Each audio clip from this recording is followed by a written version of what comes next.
Halo teman-teman, bertemu lagi dengan aku Nabila Desinaviati. Kira-kira hari ini kita akan mendongeng tentang apa lagi ya? Ada yang bisa jawab? Dongeng si kancil. Salah. Jadi hari ini kita akan mendongeng mengenai asal usul Rowo Jember. Nah, teman-teman di sini ada yang tahu nggak?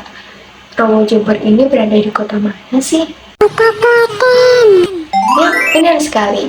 Jadi Rowo Jember ini berada di kota Klaten yang ada di provinsi Jawa Tengah. Teman-teman pada penasaran nggak sama ceritanya? Ayo. Sip. Kalau penasaran, yuk kita mulai mendongeng. Pada zaman dahulu, terdapat sebuah desa yang berada di kota Klaten. Desa yang dikelilingi oleh perbukitan yang hijau dan indah. Desa tersebut bernama Desa Jombor. Penduduk Desa Jombor hidup dengan bahagia.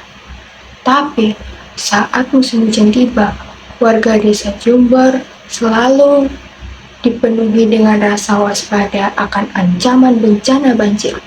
Pada suatu hari, penduduk Desa Jombor melakukan kegiatan sehari-harinya seperti biasanya. Seperti bapak-bapak pergi ke sawah. Bentar. Hewan apakah ini teman-teman? Sepertinya bukan sapi. Yap, betul sekali. Hewan ini adalah kerbau. Ibu-ibu menubuk padi, anak-anak bermain bersama, dan lain sebagainya. Namun, saat matahari mulai turun, hujan turun begitu deras, hingga membuat penduduk Desa Jombor memberhentikan kegiatannya dan berdiam diri di rumah. Hingga esok hari, hujan di Desa Jombor tak kunjung reda. Di sebuah rumah milik kepala desa, hiduplah pasang suami istri. Mereka berdua sedang memandangi hujan yang tak kunjung reda itu. Dan istrinya pun memecah keheningan di antara keduanya. Sang istri berkata, "Bagaimana ini, Pak? Apabila hujan tak kunjung reda, bisa-bisa desa kita kebanjiran lagi." "Tenang, Bu. Kita berdoa saja. Semoga hujan tidak sampai membuat desa kita kebanjiran," seru sang suami agar membuat tenang sang istri. Memasuki hari ketiga, hujan tak kunjung reda. Hujan hanya reda sebentar saja, tapi kemudian hujan lagi dan lagi. Dan akhirnya pun air naik begitu cepat dan membuat para warga pun menjadi panik. Wah, bagaimana ini? Dan salah satu warga bernama Pak Yanto berlari menuju rumah kepala desa. Dan sesampainya di sana, tok, Pak Kepala Desa. Pak Kepala Desa dan istrinya pun keluar bersama. Dan Pak Yanto pun berkata, "Maaf Pak telah mengganggu waktunya. Kedatangan saya di sini adalah ingin menanyakan, bagaimana ini Pak? Hujan tak kunjung reda. Bagaimana jika terjadi sesuatu dengan desa kita?" "Begini Pak Yanto, saya minta tolong kepada Pak Yanto untuk menyampaikan pesan saya kepada para warga. Tolong sampaikan kepada para warga untuk mengemasi barang-barang mereka dan segera menuju ke balai desa." "Baik Pak, saya akan menyampaikan pesan dari Bapak." Pak Yanto pun bergegas untuk menyampaikan pesan dari Pak Kepala Desa. Setelah Pak Yanto memberitahu para warga pun segera mengemasi barang-barang mereka dan segera menuju balai desa yang berada di tempat lebih tinggi dari perumahan para warga. Mereka berjalan dengan tergesa-gesa sambil menyusuri air yang sudah setinggi lutut orang dewasa. Anak-anak digendong oleh orang tuanya, barang-barang yang dibaluti kain dan ditenteng di tangan kanan dan kiri. Sampainya di balai desa, Pak Kepala Desa dengan sang istrinya sudah sampai terlebih dahulu dikarenakan rumah mereka yang tidak terlalu jauh dengan balai desa. Saat mereka semua sudah berkumpul, Pak Kepala Desa pun memulai pembicaraan.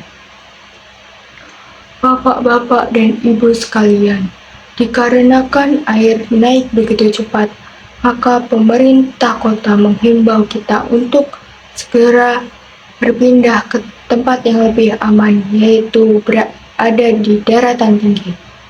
Salah satu warga pun ada yang bertanya kepada Pak Kepala Desa. Tapi Pak, jika kita berpindah ke daratan tinggi, bagaimana dengan nasib rumah, barang-barang, dan sawah kami, Pak? Begini, Bu, saat ini yang terpenting adalah keselamatan diri kita. Maka dari itu, kita harus segera menuju ke daratan tinggi. Para warga pun saling bertatapan satu sama lain dengan raut wajah yang sedih.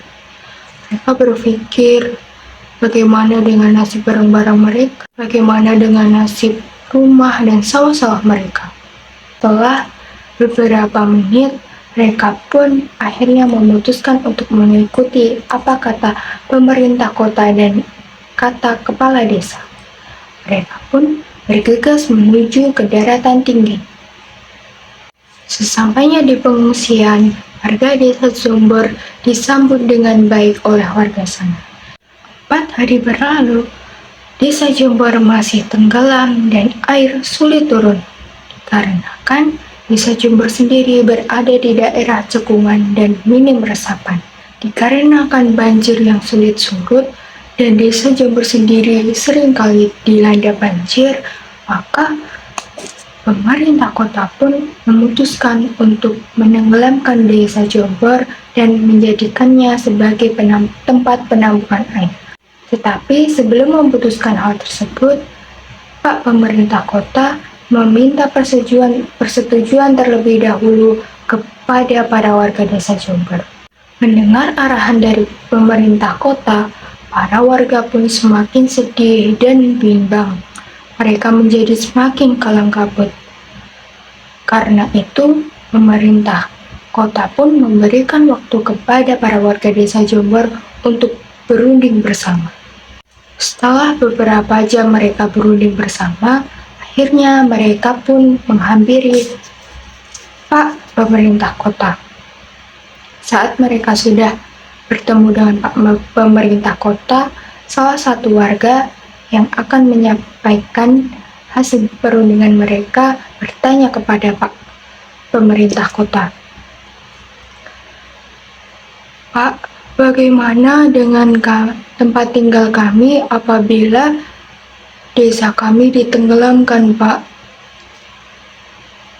Begini bapak-bapak dan ibu-ibu sekalian, apabila desa Jember jadi ditenggelamkan, maka kami sebagai pemerintah akan membangunkan perumahan untuk warga desa Jember di daratan tinggi. Tetapi sementara waktu, para desa Jember tinggal terlebih dahulu di pengungsian. Ucap Pak Pemerintah Kota yang membuat para warga pun menjadi sedikit lebih lega. Pak, warga yang bertanya tadi pun mulai berbicara lagi. Baiklah Pak, jika begitu para warga pun akan sedikit lebih lega. Dan saya pun akan menyampaikan keputusan dari para warga. Saya mewakili para warga ingin menyampaikan bahwa kita semua menyetujui arahan dari pemerintah kota. Dengan berat hati, para warga desa Jember mengikhlaskan desa mereka ditenggelamkan. Beberapa tahun kemudian, warga desa Jember memiliki tempat tinggal mereka yang baru. Mereka hidup dengan bahagia dan jauh dari ancaman bencana banjir. Desa mereka yang dulu sudah dibangun tanggul yang tinggi dan dijadikan sebuah rawa. Desa Jember tenggelam dengan penuh kenangan dan abadi menjadi wisata Rawa Jember. Nah teman-teman, begitulah dongeng mengenai asal-usul Rowo Jombor. Bagaimana nih, seru atau tidak? Seru. Dari dongeng asal-usul Rowo Jombor, kita belajar tentang kekuatan manusia untuk bangkit dari keterpurukan. Karena setelah keterpurukan pasti ada kebahagiaan. Jadi, kita harus menjadi orang yang kuat, tabah, ikhlas, dan tidak putus asa dalam menjalani sebuah masalah. Semua akan indah pada waktunya. Sekian dongeng aku hari ini. Sampai bertemu di dongeng selanjutnya. Kapan-kapan lagi. Bye-bye.